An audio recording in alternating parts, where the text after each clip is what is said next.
তো গাইস আজকের ভিডিওতে আপনাদেরকে দেখাবো সুন্দর জায়গাতে আমার পিছনে আছে ক্যামেরাম্যান।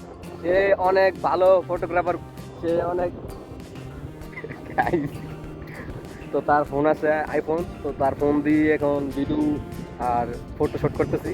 গাইস এখন আমরা আছি গাউসিয়াতে, আর এখানে দেখতে পাচ্ছেন গাইস পুরো জায়গাটাই বালু দিয়ে ভর্তি। এখানে পুকুর আছে, ওই সাইডেও পুকুর আছে। আর হ্যাঁ গাইস, ভিডিওটি পুরো একটা লাইক করে দিয়েন। তো গাইস শুরু করা যাক।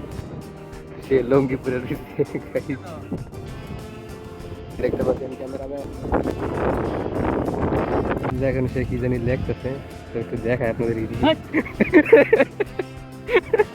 গাইস কি লিখলো, ও লাভ এস, তো তার মনে হয় গার্লফ্রেন্ডের নামের অক্ষর এস। গাইস এখানে ফটোশুট হইতেছে, আপনাদেরকে এখন দেখাবো। এই যে দেখেন গাইস, কিছুক্ষণ পরে আমার ফটোশুট হবে।